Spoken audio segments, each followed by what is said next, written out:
सात संगत जी, प्यार से कहना धन निरंकार जी। मानविकता दिवस, ये दिन जो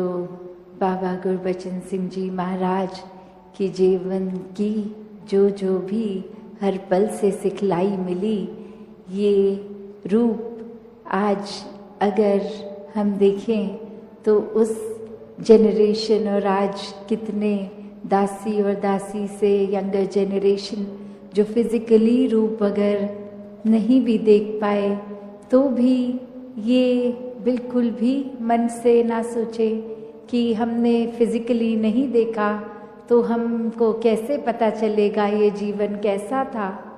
क्योंकि ये एक सिर्फ बात वो नहीं कि संगत में भी बाबा गुरबचन सिंह जी की जीवन से मिली शिक्षाओं को दोहराया गया या पब्लिकेशन में अन्य बुक्स में जो उनके जीवन पे आधारित एक जो मैसेज उन्होंने दिया, पर हर एक आज मिशन में जो भी बच्चा ये जो भी सिखलाइयाँ मिली, एक वही संदेश सच का, इंसानियत का, हर किसी ने जहाँ जिया वही एक बाबा जी के मुख से भी सिर्फ नहीं, कर्मों द्वारा भी वही संदेश उन्होंने हर पल में जिया कि कैसे मानवता को एक होना है। एक संसार में एक होने की जो बात होती है वो हम अगर पारिवारिक अपने यूनिट से भी देखें कि कुछ सदस्य ही परिवार के और आपसी मनमुटाव इतने कि एक परिवार होते हुए भी एक नहीं, तो पूरे मानव संसार के एक होना, ये जो एक कईयों को तो ये लगेगा कि ये तो कल्पना की बात है, ये तो हो ही नहीं सकता। उस संदेश को सच कर दिखाया कि वाकई ही एक मानवता है तो एक निराकार परमात्मा के ही अंश सब में, कोई ऊंचा नीचा नहीं, कोई मनमुटाव किसी बात से एक अगर है तो उसको कैसे दूर किया जा सकता है, और कोई भी एक अन्य सामाजिक दृष्टि से एक फर्क, एक उस तरह रूप में बायस जो है उसको कैसे दूर किया जा सकता है। तो जब इस एक परमात्मा निराकार को जान लिया जाए तो फिर एक ही वो बात कि जब परमात्मा एक, तो परमात्मा सभी के अंदर जो इसकी अंशात्मा सब एक समान, सब सम्माननीय, कोई भेदभाव नहीं, कोई ऊंचा नीचा नहीं। तो ऐसे भावों को जो अक्सर एक दासी बात जो रखना चाहेगी कि बाबा गुरबचन सिंह जी हमेशा एक ज्ञान और कर्म के बैलेंस को बहुत ही इम्पोर्टेंस देते थे कि कैसे अपने जीवन में हमने सिर्फ ज्ञान की बात ही नहीं करनी, ज्ञान को लेकर बस उसको कर्म में नहीं डाला तो उसका फायदा नहीं। एक उदाहरण जो वो देते थे कि एक असली इमारत जो बनकर तैयार वर्सेस एक ब्लूप्रिंट जो सिर्फ कागज़ में है, तो कागज़ी वो ब्लूप्रिंट तो सिर्फ एक कला का माध्यम, एक वो ड्राइंग ग्रुप, एक उस तरह फ़ायदा क्या, एक क्या उस घर में बने, एक कागज़ पे बने उस घर की हम छाए में रह सकते हैं, क्या उसमें निवास कर सकते हैं, क्या उसमें एक अपने जीवन को आसान काट सकते हैं। जब तक वो इमारत कागज़ पे है उसका कोई फ़ायदा नहीं, और जब वही इमारत असल रूप एक घर का, मकान का ले लेती है तो हर दिन उसमें एक बहुत ही आराम से जीवन को जिया जा सकता है। तो उसी प्रकार एक ज्ञान रूपी नॉलेज अगर ले ली और जीवन के हर पल में उसको फिजिकल रूप, ये प्रैक्टिकल रूप नहीं किया, तो फिर वो एक उस तरह उपयोग में नहीं लाने की वजह से वो एक हमारे फ़ायदे के लिए नहीं है। और वो ही जब ज्ञान का आसरा लेके मन में उसको बसा के कर्मों में प्रैक्टिकल किया तो उसका फ़ायदा एक जीते जी हम कितना उसका लाभ ले सकते हैं, अपने लिए भी औरों के लिए भी। तो ऐसे जहाँ एक बात आज सोशल मैसेज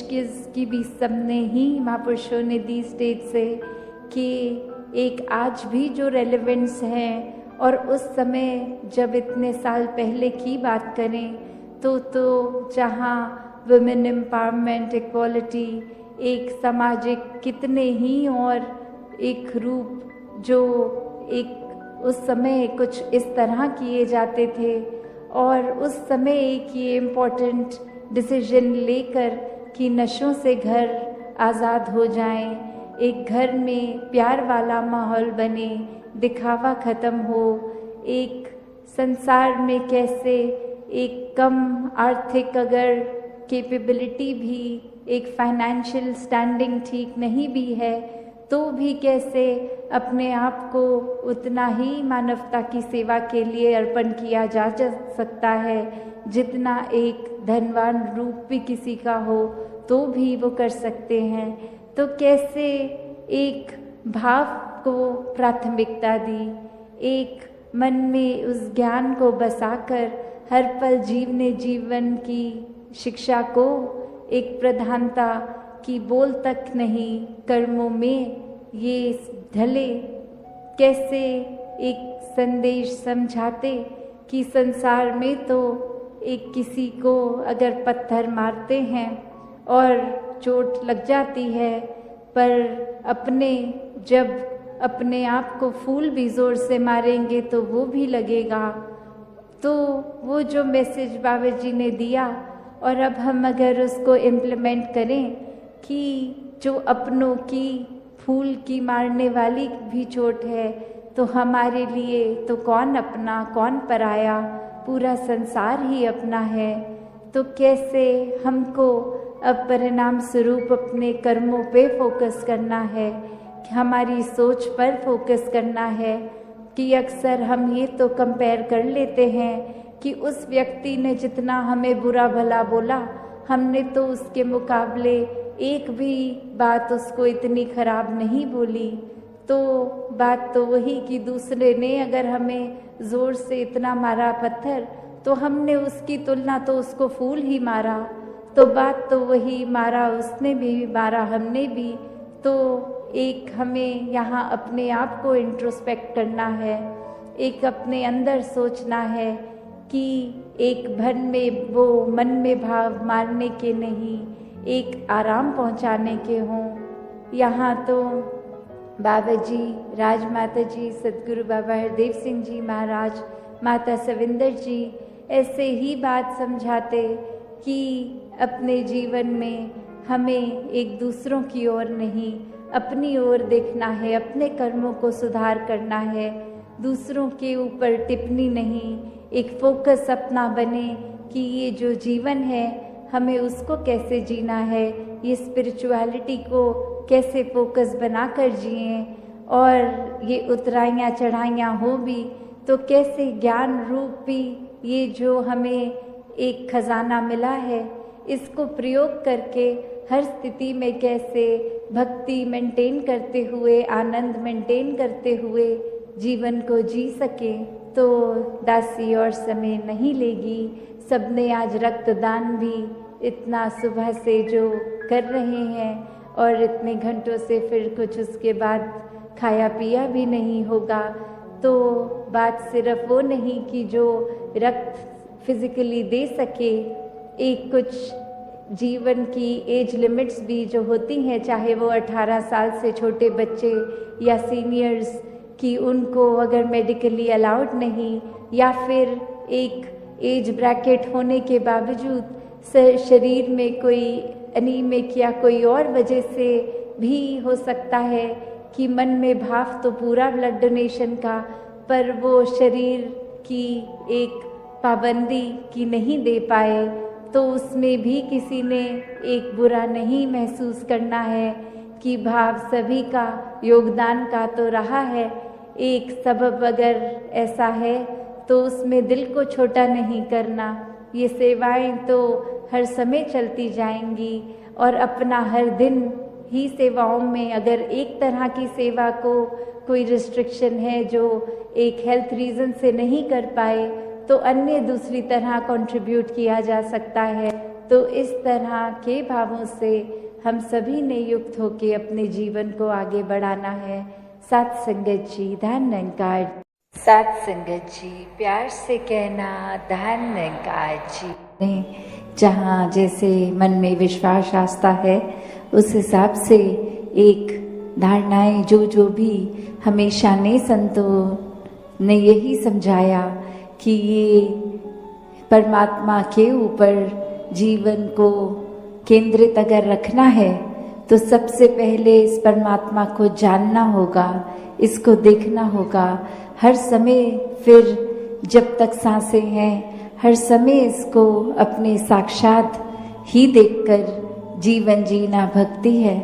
और इस भक्ति को अगर तो हम अपनी इच्छाओं पे केंद्रित रखेंगे कि परमात्मा को बस इसलिए ही पूजेंगे क्योंकि परमात्मा ने हमारी सब इच्छाओं को पूरा करना है, तो वाक्य में ये भक्ति तो नहीं है। फिर ये बहुत ही स्वार्थ के ऊपर आधारित है। जैसे हमने श्रेणियाँ भी भक्ति में सुनी है कि आर्थ, अर्थार्थी, जिज्ञासु और ज्ञानी। तो बात क्या है कि ये पहले जो दो श्रेणियाँ हैं इसमें वह या भय के कारण भक्ति हो रही है या इच्छाओं के कारण, तो ऐसी श्रेणियों को एक उचित भक्ति की श्रेणी नहीं कहा गया। ये फिर अवस्था जो जिज्ञासु की है कि ये जानने का मन में एक बहुत ही जिज्ञासा कि हम हैं क्या, ये सिर्फ शरीर तो नहीं है, शरीर तो कुछ समय तक का ही। जैसे आज सत्संग में भी सुन रहे थे कि ये परमात्मा से ही उत्पन्न हुआ, ये आत्मा को कुछ सालों के लिए शरीर दिए गए और शरीर बदलते बदलते जब ये मनुष्य के शरीर में आने में फिर वो बात कि जब तक ये श्वासें हैं तब तक ही इस परमात्मा को जाना जा सकता है। और कैसे फिर ये जीते जी ही ब्रह्म ज्ञान लेके जीवन मुक्त होना है ताकि जीते जी ही मुक्ति हो जाए, जीते जी ही इस परमात्मा के अंदर रहें, हर समय रहें, कामकाज अपने सारे करते हुए अपनी किसी भी रिस्पॉन्सिबिलिटी से पीछे ना भागते हुए, तो वो भक्तिमय जीवन है जब हर सांस में परमात्मा का एहसास हो, हर सांस में इसी के अंदर रह रहे हैं, ये विश्वास हो। ये भक्ति फिर इच्छाओं से उठकर ये जिज्ञासिक अवस्था से कि अपनी पहचान करनी है तो ब्रह्म ज्ञान द्वारा ही वो संभव है। और फिर ब्रह्म ज्ञान को जीना है क्योंकि सिर्फ ब्रह्म ज्ञान लेने से ही मुक्ति हो ये तब तक पॉसिबल नहीं जब तक ब्रह्म ज्ञान को जिए नहीं जीवन में। तो ये ज्ञानी अवस्था भक्त की जो श्रेष्ठ अवस्था कही गई है, तो ऐसे ही ज्ञानी होना हर एक के लिए संभव है। और एक ज्ञानी अवस्था आने के लिए सिर्फ और सिर्फ जो त्याग करना है वो अहंकार का, अपने आप के होने का, तभी इस परमात्मा में एक में खो पाएंगे। वरना तो ये अहंकार अगर मन में टिका है तो निराकार मन में नहीं टिक सकता। तो ये परमात्मा को जितना ही मन में हम बसाएंगे उतने ही हमारे अवगुण दूर होते जाएंगे। वरना तो अहंकार में रहेंगे तो यही सोच चलेगी कि हमसे श्रेष्ठ कोई नहीं है, एक हमारे जैसा बल किसी में नहीं है, हमारी सोच, हमारी बुद्धि कोई भी छोटा सा काम करके अपने आप को ही मन ये सर्वश्रेष्ठ मान लेता है। तो फिर ऐसे अहंकार में रहेंगे तो इस परमात्मा की बनाई हुई रचना जो चाहे मानव रूप में भी कितने अलग अलग हैं, कहीं भी निवास करते हों, अलग अलग जगहों पे, अलग अलग कल्चर पे, तो एक नफरत के कारण वो बन जाते हैं कि इनका खाना पीना रहना हमारे जैसा नहीं है, तो ये प्यारे नहीं हैं, हम श्रेष्ठ हैं। तो ऐसे और अनेक और भी भाव आ जाते हैं, चाहे वो जाति पाति का आधार बना लेता है कोई, या और कोई भी कारण बना लेता है नफरत करने का। पर बात तो वही कि जब परमात्मा से प्यार हो जाता है तो इसके बनाए सब बंदों में यही परमात्मा दिखता है, और फिर वो भेदभाव खत्म हो जाता है। सिर्फ प्यार खुद बनकर ये प्यार आगे बांटने का काम होता है। कैसे फिर हर एक में ये जो हम बार बार सुकून की बात आज सत्संग में सुन रहे थे, तो वही बात है कि जब अंधकार का एक धुआं छटेगा तो ही सुकून का सवेरा सामने है। तो ऐसा नहीं है कि सुकून नहीं है, बस ये सुकून की रोशनी से हम दूर तब तक हैं जब तक अंधकार मन में है, और ये अंधकार और किसी का नहीं, हमारे खुद का ही बनाया हुआ है। हमारी ही अपनी सोच है जो गिरावट की ओर लेकर जाती है, वरना तो परमात्मा हमेशा साक्षात हर समय सामने था, है और रहेगा। और ये सिर्फ हम ही हैं जो सूरज की रोशनी होते हुए भी आंखें बंद कर रहे हैं और सत्य मान ही नहीं रहे हैं कि ये रोशनी है। तो ये दिन रात की अगर बात है तो वो फिर भी अगर फिजिकली देखे तो अभी सुबह है, कुछ घंटों में रात हो जाएगी। ये रोशनी और अंधेरे की बात, ये फिर भी कभी सत्य असत्य हो सकती है, पर ये हमेशा का सत्य, ये परमात्मा, ये ही जो कोई परिस्थिति के साथ बदलता नहीं है, कभी ज़्यादा या कम नहीं होता, ये अपनी जगह पे शुरू से कायम दायम है, अभी भी है, पहले भी और आगे भी। ये किसी भी भाग में खंडित नहीं किया जा सकने वाला, कभी समाप्त ना होने वाला। तो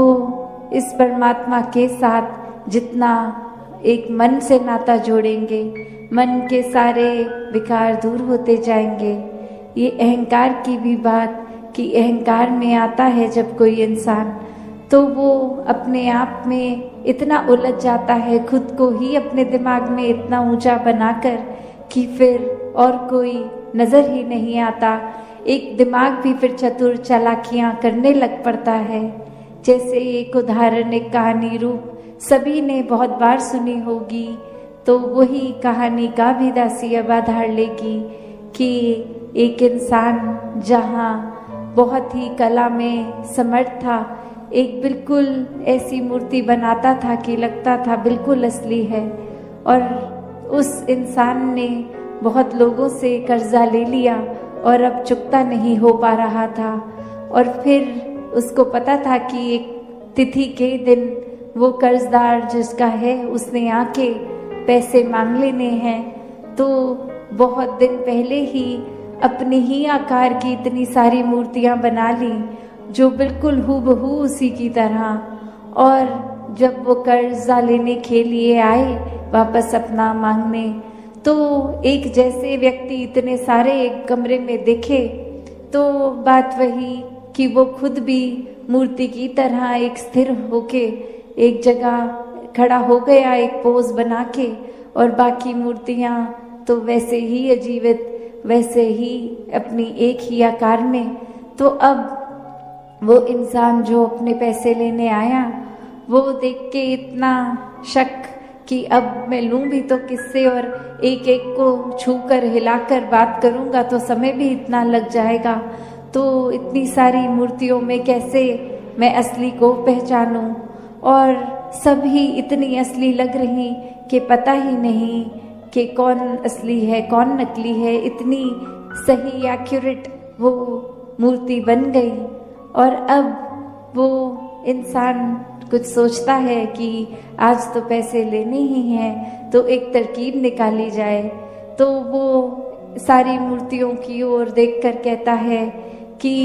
बहुत ही सुंदर है, ये इतनी कला इतनी अच्छी, ये सब इतना अच्छा, पर बस एक कमी रह गई है जो हर मूर्ति और असली इंसान में फर्क दिख रहा है मुझे। मैंने एक ढूंढ लिया है इतनी मूर्तियों के बीच में वो सही इंसान सिर्फ एक कमी की वजह से। और वहाँ वो मूर्तिकार उस समय सिर्फ इतना ही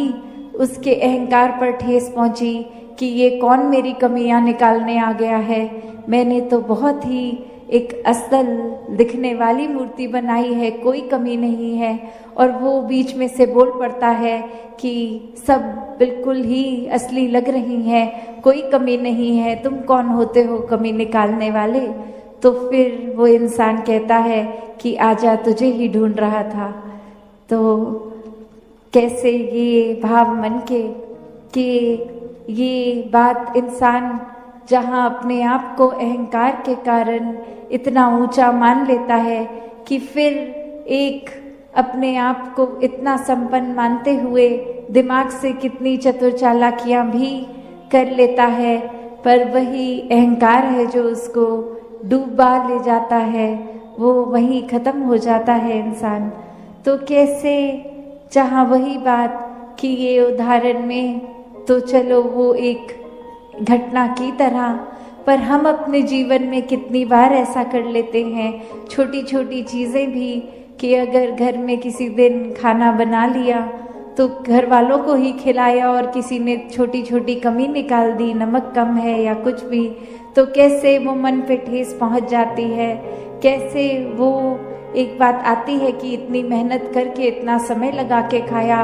और फिर मन में भाव वो जहाँ इतने प्यार से खाना बनाया वही एक मन हमारा ही खट्टा हो जाता है। या फिर कोई और उदाहरण कि किसी ने कोई चीज़ भी एक पॉइंट आउट कर दी कि ये हम में ठीक नहीं है, हमें एज अ पर्सन अपने किरदार में ये एक बदलाव लाना है। तो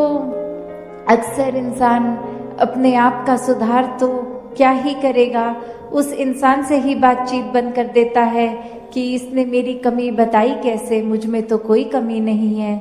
तो ऐसा ये जो हर दिन हम जीते हैं वो एक सिर्फ कोई एक घटना नहीं, ये सूक्ष्म अहंकार धीरे धीरे हमारे अंदर इस तरह आता है कि फिर वो इतना प्रबल रूप ले लेता है, हमें पता ही नहीं चलता। तो संतों ने हमेशा से चेतन किया है, ये चेतावनी दी है कि जीवन को मानवीय गुणों से जीना है, समर्पित भाव होके दिल में एक अहंकार का वास ना करते हुए प्यार को ही बस मन में बसा के जीना है। तो ऐसा ही भाव हर किसी का जहाँ बन सकता है और है भी, बस वो अपनी भक्ति हर किसी के हाथ में है कि हमें एक संतमति के अनुसार रहना है या मनमति करनी है। तो जो संतमति के अनुसार जीवन बिता देते हैं वो पूर्ण भक्त बन जाते हैं, जो हमेशा इस ब्रह्म ज्ञान को याद रखते हैं पूर्ण भक्त बन जाते हैं। तो हर कोई जहाँ निराकार को आधार बना के अपना जीवन चलाता रहे, वहीं हर एक ने प्रयास करना है